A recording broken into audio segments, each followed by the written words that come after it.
അസ്സലാമു അലൈക്കും വറഹ്മത്തുള്ളാഹി വബറകാതുഹു.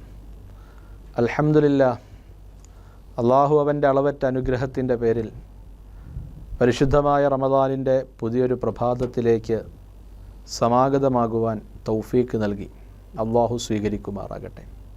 ഇന്നലെ നാം ഓരോരുത്തരും ധർമ്മത്തിൻ്റെ വിവിധ ഭാഗങ്ങളായ സ്വതക്കയെക്കുറിച്ച് മനസ്സിലാക്കി. ആ സ്വതക്കയെക്കുറിച്ച് ചുരുങ്ങിയ വാക്കുകൾ കൊണ്ട് നാം ഓരോരുത്തരും ഏതാനും വ്യക്തികളെയൊക്കെ പരിചയപ്പെട്ടു. ആ പരിചയപ്പെടലുകളെല്ലാം നമുക്കൊരു പ്രചോദനമാകുവാനും നമ്മുടെ ജീവിതത്തിൽ അത് കണ്ടുപഠിക്കാനുമുള്ള മാർഗങ്ങളായിട്ടാണ് നാം പരിചയപ്പെടുത്തിയത്. സക്കാത്തിനെക്കുറിച്ചാണ് നാം പറഞ്ഞു വന്നത്. സക്കാത്ത് നൽകുക എന്നത് കഴിവുള്ള ഓരോരുത്തർക്കും നിർബന്ധമായ കാര്യമാണ്. പരിശുദ്ധമായ ഖുർആനിൻ്റെ വിവിധ ഭാഗങ്ങളിൽ സക്കാത്തിനെ അള്ളാഹു നിസ്കാരത്തോട് ചേർത്ത് പറഞ്ഞു. യുഖീമുസ്സലാത്ത വയുതു സക്കാത്ത, നമസ്കാരം നിലനിർത്തുകയും സക്കാത്ത് നൽകുകയും ചെയ്യുന്നവരാണവർ. വമിമ്മാ റസഖ്നാഹും യുൻഫിഖൂൻ, തങ്ങൾക്ക് ലഭിച്ചതിൽ നിന്ന് ചെലവഴിക്കുന്നവരാണ് മുത്തഖീങ്ങൾ, അള്ളാഹുവിനെ പേടിച്ച് ജീവിക്കുന്നവരെന്ന് പരിശുദ്ധ ഖുർആൻ്റെ വിവിധ ഭാഗങ്ങളിലൂടെ നമ്മളെ പഠിപ്പിക്കുകയാണ്.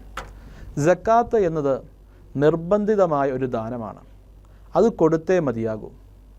നമ്മുടെ സമ്പത്തിൻ്റെ എത്രയോ ചെറിയൊരംശമാണ് സക്കാത്തായി നൽകുവാൻ അള്ളാഹു ആവശ്യപ്പെടുന്നത്. 1,00,000 രൂപയുള്ള ഒരാൾ 2,500 രൂപ സക്കാത്ത് കൊടുക്കണമെന്ന് പറയുന്നത് എത്രയോ ചെറിയൊരു തുകയാണ്. പാവങ്ങളുടെ കണ്ണുനീരൊപ്പാൻ, പാവങ്ങൾക്കൊരാശ്രയമാവുക എന്ന ഒരു ലക്ഷ്യം സക്കാത്തിനുണ്ട്. സക്കാത്തിന് ഒരുപാട് ലക്ഷ്യങ്ങളുണ്ട്. ദാരിദ്ര്യ നിർമ്മാർജ്ജനം മാത്രമല്ല സക്കാത്തിൻ്റെ ലക്ഷ്യം. അത് സക്കാത്തിൻ്റെ വിവിധ ലക്ഷ്യങ്ങളിൽ ഒന്നു മാത്രം. സമ്പത്ത്, തൻ്റെ സമ്പത്തിനെ ശുദ്ധീകരിക്കുന്നതാണ് സക്കാത്ത് എന്ന് നാം മനസ്സിലാക്കണം. ഒരാൾ സക്കാത്ത് കൊടുക്കാതെ അയാളുടെ സമ്പത്തിനെ വളർത്തിയാൽ ആ സമ്പത്ത് അഴുക്കുള്ളതാണ്, നജിസുള്ളതാണെന്നാണ് ഫിഖ്ഹ് നമ്മളെ പഠിപ്പിക്കുന്നത്. ആ സമ്പത്തിൽ നിന്ന് അയാൾ മരിക്കുമ്പോൾ കഫൻ തുണി വാങ്ങിയാൽ പാവപ്പെട്ടവൻ്റെ സമ്പത്തും കൂടിയും ഉൾപ്പെടുത്തി വാങ്ങിയ കഫൻ തുണിയാണ്, അത് ഹറാമാണ്. ഖബറിൽ എങ്ങനെയാണ് മറ്റൊരുവൻ്റെ ധനം പിടിച്ചു വെച്ച് അതിൽ നിന്നും വാങ്ങിയ കഫൻ തുണി കൊണ്ടുപോയാൽ രക്ഷപ്പെടാൻ കഴിയുക? ഖബറിൻ്റെ വലിയ അദാബുകൾ നമ്മളിലേക്ക് വന്നെത്തുമല്ലോ. അതുകൊണ്ട് സക്കാത്ത് കൊടുക്കുക എന്നത് പ്രവാചക കാലഘട്ടം മുതൽ പ്രധാനപ്പെട്ട കാര്യമാണ്. നബിതങ്ങളുടെ വഫാത്തിന് ശേഷം പല ആളുകളും സക്കാത്ത് കൊടുക്കാൻ വിസമ്മതിച്ചു. അവർ പറഞ്ഞ ന്യായം, സക്കാത്ത് പിരിക്കാൻ അള്ളാഹു നബിയോടാണ് പറഞ്ഞത്. നബി വഫാത്തായല്ലോ, ഇനി ആർക്കാണ് സക്കാത്ത് കൊടുക്കുക? നബിയോട് പറഞ്ഞതല്ലേ അള്ളാഹു സക്കാത്ത് കൊടുക്കുക, നമ്മളെന്തിനാ കൊടുക്കുക? നബിയോട് അള്ളാഹു എന്തൊക്കെയെല്ലാം കാര്യങ്ങൾ ഖുർആനിൽ പറഞ്ഞു. അത് നബിയോടുമായിട്ട് മാത്രമല്ല, ലോകാവസാനം വരുന്ന മുഴുവൻ ഉമ്മത്തിനോടുമാണ് ആ പറഞ്ഞത്. അവരുടെ വിചിത്രമായ വാദം കേട്ട് അവർ പ്രശ്നങ്ങൾ ഉണ്ടാക്കാൻ തുടങ്ങി, ഇസ്ലാമിൽ നിന്ന് പുറത്തു പോകാൻ തുടങ്ങി. അബൂബക്കർ സിദ്ദീഖ് റളിയല്ലാഹു അൻഹു കർശനമായ തീരുമാനമെടുത്തു, സക്കാത്ത് വാങ്ങിയേ പറ്റൂ.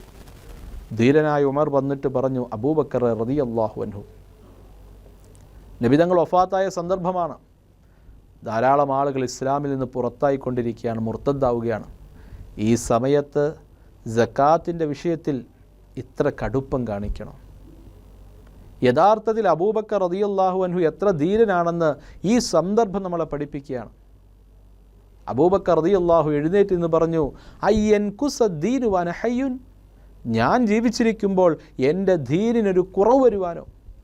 നബിതങ്ങളുടെ കാലഘട്ടത്തിൽ ഒട്ടകത്തെ സക്കാത്തായി കൊടുത്തവൻ എൻ്റെ കാലഘട്ടത്തിൽ ഒട്ടകത്തിൻ്റെ മൂക്ക് കയർ സക്കാത്തായി തരുവാൻ മടിച്ചാലും അത് ഞാൻ യുദ്ധം ചെയ്ത് പിടിച്ചെടുക്കുമെന്ന് ധീരമായ പ്രഖ്യാപനം നടത്തി സയ്യിദുനാ അബൂബക്കർ റളിയല്ലാഹു അൻഹു.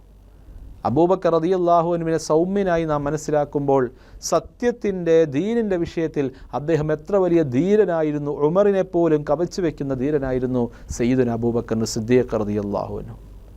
അപ്പോൾ ഈ സ്വഹാബാക്കളെല്ലാം ഇത്ര വലിയ ആഭിമുഖ്യം സക്കാത്തിൻ്റെ വിഷയത്തിൽ കാണിച്ചിരുന്നു. സക്കാത്ത് കൊടുത്തേ മതിയാവുകയുള്ളൂ. സക്കാത്ത് നിർബന്ധിതമായ ദാനമാണ്. അത് കെട്ടിപ്പൂട്ടി വെച്ചാൽ ആ സമ്പത്ത് അനുഭവിക്കുവാൻ അള്ളാഹു യോഗം കൊടുക്കില്ല. എത്രയോ ആളുകൾ സക്കാത്ത് കൊടുത്ത് ദാരിദ്ര്യത്തിലായിപ്പോയി ആരും ലോകത്തില്ല. സക്കാത്ത് നമ്മുടെ ഉള്ള സമ്പത്തിനെ ശുദ്ധിയാക്കുകയാണ്. കുറച്ച് സക്കാത്ത് കൊടുത്തു, ബാക്കി ചേർത്ത് വെച്ചു, ആ സമ്പത്ത് നശിച്ചു പോകും. പല ആളുകളും കൊടുക്കേണ്ട ധനത്തിൻ്റെ എത്രയോ കുറവാണ് സക്കാത്ത് കൊടുക്കുന്നത്. കാര്യമില്ല, കൊടുത്തതിന് കൂലി കിട്ടും, കൊടുക്കാത്തതിൻ്റെ പേരിൽ സമ്പത്ത് നശിക്കുകയും ചെയ്യും. ഈ അടുത്ത കാലത്ത് അജ്ഫാൻ ഗ്രൂപ്പിൻ്റെ MD കുട്ടിക്ക പറഞ്ഞ ചില കാര്യങ്ങളുണ്ട്. അദ്ദേഹം കഴിഞ്ഞ വർഷം 3.5 കോടി രൂപയോളം സക്കാത്ത് കൊടുത്തു. ഈ വർഷം അദ്ദേഹം സക്കാത്ത് കൊടുക്കുന്ന 6.5 കോടിയാണെന്ന് പറഞ്ഞാൽ കഴിഞ്ഞ വർഷത്തിൻ്റെ ഇരട്ടി വളർച്ചയാണ് ഈ ഒരു വർഷം കൊണ്ട് അദ്ദേഹത്തിനുണ്ടായത്. അദ്ദേഹം പറയുന്നതെല്ലാം സക്കാത്തിൻ്റെ കാരണം കൊണ്ടാണ്. എത്ര നല്ല മനുഷ്യന്മാരാണ്. ഈ സക്കാത്ത് പലപ്പോഴും ഇത്തരം ആളുകൾ അവരുടെ സക്കാത്തിനെക്കുറിച്ച് പറയുമ്പോൾ അവരുടെ വീമ്പ് പുറത്ത് പറയാനാണ്, അവരുടെ പൊങ്ങച്ചമാണ്. അവരിതൊക്കെ പറയാവോ, ഇതൊക്കെ രഹസ്യമായി ചെയ്യേണ്ടേ എന്ന് പല ആളുകളും ചോദിക്കാറുണ്ട്. അത് ആ ചോദിക്കുന്നവരുടെ മണ്ടത്തരമാണ്. സക്കാത്ത് രഹസ്യമായി ചെയ്യേണ്ട കാര്യമല്ല, അത് സ്വതക്കയാണ്. സക്കാത്ത് പരസ്യമായി ചെയ്യണം. മറ്റുള്ളവർക്ക് പ്രചോദനമാകുവാൻ സക്കാത്ത് പരസ്യമായി നൽകണം. യഥാർത്ഥത്തിൽ അജ്ഫാൻ്റെ ഉടമ MD കുട്ടിക്ക പറഞ്ഞപ്പോൾ പലരും അടിയിൽ എഴുതിയിട്ട കമൻറ്റുകൾ അത്തരമാണ്. ഇത് രഹസ്യമാക്കേണ്ടതല്ലേ? അല്ല, അദ്ദേഹം ഒന്നും അറിയാതെ അല്ലല്ലോ പറയുന്നത്. ഇത് പരസ്യമായി ചെയ്യേണ്ട കാര്യമാണ് സക്കാത്ത് എന്നുള്ളത്. അത് വിളിച്ചു പറയുക തന്നെ വേണം മറ്റുള്ളവർക്ക് പ്രചോദനമാകുവാൻ വേണ്ടി. ഉള്ളറിയുന്നവൻ അള്ളാഹുവാണ്. ആരെയും വിലയിരുത്താൻ നമ്മൾ ആരുമല്ല. എന്തുമാകട്ടെ, സക്കാത്ത് നൽകിയേ പറ്റൂ. മൂല്യമുള്ള മുഴുവൻ വസ്തുക്കൾക്കും സക്കാത്തുണ്ട്. ഒരാളുടെ കൈവശം 595 ഗ്രാം വെള്ളിയുടെ സമ്പത്ത് ഉണ്ടെങ്കിൽ അതിൻ്റെ 2.5% അയാൾ സക്കാത്ത് കൊടുക്കണം. എത്രയോ ചെറിയൊരു തുകയാണ് സക്കാത്ത് കൊടുക്കുവാൻ വേണ്ടി ഇസ്ലാം പറയുന്നത്. അതിൽ വാടക ഉൾപ്പെടാം, ശമ്പളം ഉൾപ്പെടാം, മറ്റു വരുമാനങ്ങളൊക്കെ ഉൾപ്പെടാം. ഈ വരുമാനങ്ങളെല്ലാം ഒരു വർഷം പൂർത്തിയാകുന്ന സമയത്ത് കൈവശമുണ്ടെങ്കിൽ മാത്രം കൊടുത്താലും മതി. 595 ഗ്രാം വെള്ളിയുടെ പണം ഒരാളുടെ കൈവശം 1 ലക്ഷം രൂപയാണുള്ളതെന്ന് ചിന്തിക്കൂ. അയാൾ വെറും 2.5% 2500 രൂപ സക്കാത്ത് കൊടുത്താൽ മതി. എത്രയോ ചെറിയൊരു തുകയാണ് സക്കാത്തിനായിട്ട് മാറ്റിവെച്ചിരിക്കുന്നത്. അപ്രകാരം തന്നെ സ്വർണത്തിൻ്റെ സക്കാത്ത് ഇന്ന് വളരെ ചർച്ച നടന്നുകൊണ്ടിരിക്കുന്ന ഒരു സംഭവമാണ് സ്വർണം. സ്വർണത്തിന് സക്കാത്തില്ലേ? ഹനഫി മദ്ഹബ് അനുസരിച്ച് സ്വർണത്തിൻ്റെ സക്കാത്ത് നൽകണം. 10.5 പവൻ ഒരാളുടെ കൈവശമുണ്ടെങ്കിൽ അയാൾ അതിന് സക്കാത്ത് നൽകണം, 10.5 പവൻ്റെ മുകളിൽ. പക്ഷേ അവിടെ അള്ളാഹുവിനെ പറ്റിക്കുന്ന പല പണികളും നടക്കാറുണ്ട്. ഭാര്യയ്ക്ക് 40 പവൻ സ്വർണമുണ്ടാകും. ആ 40 പവനെ വീതിക്കുകയും അവരുടെ സക്കാത്തിൻ്റെ മൂല്യം കുറയ്ക്കുകയും ചെയ്യുന്നത്. ആരെയാണ് നാം പറ്റിക്കുന്നത്? ആരെയാണ് നാം കബളിപ്പിക്കാൻ ശ്രമിക്കുന്നത്? ആരോടാണ് നാം വളഞ്ഞ വഴി സ്വീകരിക്കുന്നത്? അവനവൻ്റെ മിൽക്കിയത്തിലെത്താത്ത ധനം, ആ ധനം എങ്ങനെയാണ് നമ്മുടേതാകുന്നത്? ഭാര്യയുമായി ത്വലാക്ക് നടന്നാൽ പിന്നെ എങ്ങനെ ആ ധനത്തെ ഭാര്യ നമ്മുടെ മിൽക്കിയത്തിൽ തരുവാൻ തയ്യാറാകും? അതുകൊണ്ട് പറ്റിക്കപ്പെടലുകളല്ല, നല്ല മനസ്സോടുകൂടി സക്കാത്ത് കൊടുക്കാൻ തയ്യാറാകണം. ഷാഫിഈ മദ്ഹബ് അനുസരിച്ച് ഉപയോഗിക്കാത്ത സ്വർണത്തിനാണ് സക്കാത്ത്. അത് കോയിനാകാം, അത് സ്വർണത്തിൻ്റെ കട്ടിയാകാം, ലോക്കറിൽ 1 വർഷമായി വെച്ചിരിക്കുന്ന സ്വർണമാകാം. ആ സ്വർണം 10.5 പവൻ്റെ അടുത്തെത്തിയാൽ അതിന് സക്കാത്ത് നൽകണം. ഇതൊക്കെ നമ്മുടെ സമ്പത്തിനെ ശുദ്ധീകരിക്കുവാൻ, നമ്മുടെ ശരീരങ്ങളെ നരകത്തിൽ നിന്ന് രക്ഷപ്പെടുത്തുവാൻ, വരുംകാല നമ്മുടെ തലമുറകളെ രക്ഷപ്പെടുത്തുവാൻ അള്ളാഹു വെച്ചിരിക്കുന്ന സാമ്പത്തികമായ പദ്ധതിയാണ്. ഇതുപോലെ തന്നെ ആർക്കാണ് സക്കാത്ത് നാം നൽകേണ്ടത്? ഇന്ന് സംഘടിതമായ സക്കാത്തുകൾ ഷർത്തുകൾ പാലിക്കാതെ വിന്യസിച്ചിരിക്കുന്ന കാലഘട്ടമാണ്. പല അഭയാലയങ്ങളും ശരണാലയങ്ങളും പാവങ്ങളെ നോക്കുന്ന പല കേന്ദ്രങ്ങളും നല്ല കാര്യങ്ങളാണ്.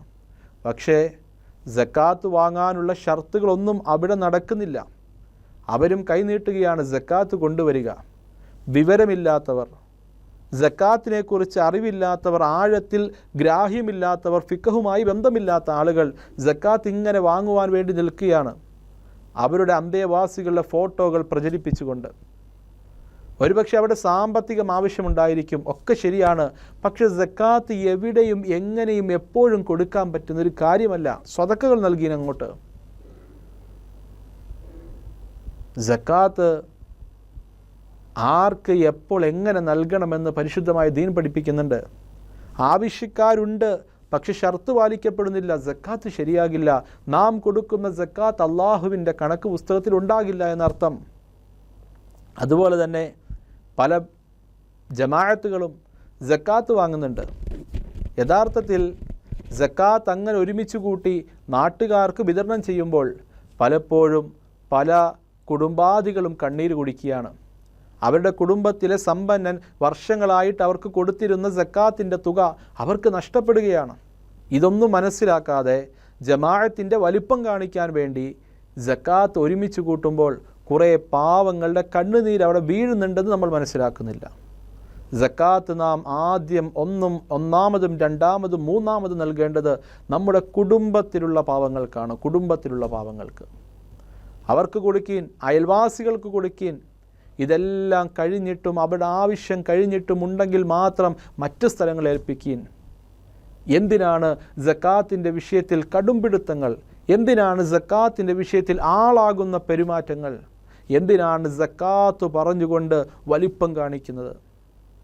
ഇത് ദൈവീകമായ പടച്ചവനിൽ നിന്നുമുള്ള ആരാധനയാണ്, ഇബാദത്താണെന്ന് എന്തുകൊണ്ട് മനസ്സിലാക്കുന്നില്ല? എനിക്ക് തോന്നുന്നു ഇങ്ങനെ പോയി കഴിഞ്ഞാൽ നാളെ ചില ആളുകളുടെ പേരിൻ്റെ മുമ്പിൽ ഞങ്ങൾ സക്കാത്ത് കൊടുക്കുന്നവരാണ്, ഹജ്ജ് ചെയ്തവനെ അൽഹാജ് എന്ന് വിളിക്കുന്നത് പോലെ ചില മഹല്ലുകളുടെ മുമ്പിൽ സക്കാത്ത് കൊടുക്കുന്ന മഹല്ല് എന്ന ബോർഡുകൾ പോലും പ്രത്യക്ഷപ്പെടുമോ എന്ന് ഭയക്കേണ്ടിയിരിക്കുന്നു. അത്തരം കാര്യങ്ങളെ കൊണ്ട് പല കുടുംബങ്ങളും അവരുടെ കുടുംബത്തിലെ സമ്പന്നർ നൽകുന്ന സക്കാത്തിനെ പ്രതീക്ഷിച്ചു കൊണ്ട് കഴിയുന്ന പല ആളുകളും കണ്ണുനീര് കുടിക്കുന്നത് ഈ മതമേലാളികൾ മനസ്സിലാക്കുകയുമില്ല. അതുകൊണ്ട് സക്കാത്തുകൾ ഏറ്റവും നല്ലത് വ്യക്തിപരമായി കൊടുക്കാൻ കഴിയുമെങ്കിൽ, ഇന്നത്തെ നമ്മുടെ രാജ്യത്തിൻ്റെ അവസ്ഥയനുസരിച്ച് വ്യക്തിപരമായി കൊടുക്കാൻ കഴിയുമെങ്കിൽ അതാണ് ഏറ്റവും ഉചിതം. ഫിഖഹിൻ്റെ മസ്അലകൾ നിരത്തിക്കൊണ്ട് തങ്ങളുടെ ആവശ്യ പൂർത്തീകരണം നടത്തുന്നവരുണ്ട്. എന്തിനങ്ങോട്ടൊക്കെ പോകുന്നു? അവനവൻ്റെ സക്കാത്ത് അവനവന് വീതം വെച്ച് കൊടുക്കാൻ അറിയില്ലേ? യഥാർത്ഥ കൈകളിൽ നേരിട്ട് വിശ്വസ്തയോടെ കൊണ്ടുപോയി കൊടുക്കലാണോ മറ്റുള്ളവരെ ഏൽപ്പിക്കലാണോ അഭികാമ്യം എന്ന് നാം ചിന്തിക്കേണ്ടിയിരിക്കുന്നു. ഇതെല്ലാം ശരിയാകലോടുകൂടി തന്നെയാണ് ഞാൻ ഈ പറയുന്നത്. അതുകൊണ്ട് സക്കാത്ത് കൊടുക്കേണ്ട സമ്പത്തിൻ്റെ കണക്കെടുക്കുകയും ആർക്ക് കൊടുക്കണമെന്ന വളരെ പ്രധാനപ്പെട്ട ചോദ്യം നമ്മുടെ മുമ്പിലുണ്ട് എന്ന് നാം മനസ്സിലാക്കുകയും ചെയ്യണം. നനച്ച് കൃഷി ചെയ്യുന്ന സമ്പത്തിൽ നിന്നും സക്കാത്ത് നൽകണം. നനയ്ക്കാതെ മഴ കൊണ്ട് കൃഷി ചെയ്യുന്ന കൃഷിയിടങ്ങളിൽ നിന്നുമുള്ള സമ്പത്തിനും സക്കാത്ത് നൽകണം. വിഭവങ്ങൾക്ക് സക്കാത്തുണ്ട്. ഒരാളുടെ കാലിയായ സ്ഥലം സക്കാത്തില്ല, വാഹനം സക്കാത്തില്ല, വീട് സക്കാത്തില്ല. വാടകയ്ക്ക് കൊടുത്താൽ ആ വാടകയ്ക്ക് സക്കാത്തുണ്ട്. ഇതൊക്കെ അതിൻ്റെ പൊതുവായ ഒരു പുറംമോടിയാണ് ഈ പറയുന്നതല്ല. ഉള്ളിലോട്ടിറങ്ങിയാൽ ധാരാളം കാര്യങ്ങൾ മനസ്സിലാക്കേണ്ടതുണ്ട്. അതിന് പറ്റിയ ഒരു സാഹചര്യം അല്ലെങ്കിൽ അതിന് പറ്റിയൊരു വേദി അല്ലാത്തതുകൊണ്ട് അത്തരം കാര്യങ്ങളിലേക്ക് കടക്കുന്നില്ല. ചുരുക്കത്തിൽ സക്കാത്ത് നൽകുക അത് നമ്മളെ ശുദ്ധിയാക്കുമെന്ന് മനസ്സിലാക്കുക. വർഷങ്ങളായിട്ട് സക്കാത്ത് കൊടുക്കുന്നില്ല, പ്രായമായപ്പോൾ സക്കാത്ത് കൊടുക്കാൻ തീരുമാനിച്ചാൽ എന്താണ് അവസ്ഥ? മുൻ വർഷങ്ങളിലെ മുഴുവൻ കണക്കുകളും എടുത്ത് അയാൾ സക്കാത്ത് കൊടുക്കണം. ഈ വർഷത്തെ സക്കാത്ത് കൊടുത്തുകൊണ്ട് സക്കാത്ത് വിടുകയില്ല. ഒരാൾക്ക് കടം കിട്ടാനുണ്ട്. എപ്പോഴാണോ കടം കിട്ടുന്നത് ഒന്നെങ്കിൽ ആ സമയത്ത് സക്കാത്ത് കൊടുക്കുക. 10 വർഷം കഴിഞ്ഞ് കിട്ടിയാൽ 10 വർഷത്തെയും സക്കാത്ത് ഒരുമിച്ച് കൊടുക്കേണ്ടി വരും. അല്ലെങ്കിൽ കടം കിട്ടുമെന്ന് ഉറപ്പാണ്, ഓരോ വർഷത്തെയും സക്കാത്ത് കിട്ടിയില്ലെങ്കിലും കൊടുക്കുക. അപ്പോൾ ചെറിയ തുക കൊടുത്താൽ മതി. ഒരാൾക്ക് കടം കൊടുക്കാനുമുണ്ട്, പൈസ വരാനുമുണ്ട്. അയാളുടെ കടത്തെ മാറ്റി വെച്ചിട്ട് അയാൾ ബാക്കിയുള്ളതിന് സക്കാത്ത് കൊടുത്താൽ മതി. ഇങ്ങനെയൊക്കെ സക്കാത്തിൻ്റെ വിവിധങ്ങളായ രൂപങ്ങൾ നമുക്ക് കാണാൻ കഴിയും. അതുകൊണ്ട് സക്കാത്ത് കൊടുക്കുക എന്ന പുണ്യകർമ്മം നാം ഓരോരുത്തരും നിർവഹിക്കണേ എന്ന് വളരെ ആത്മാർത്ഥമായി അറിയിച്ചുകൊണ്ട് അസ്സലാമു അലൈക്കും വറഹ്മത്തുള്ളാഹി വബറകാതുഹു.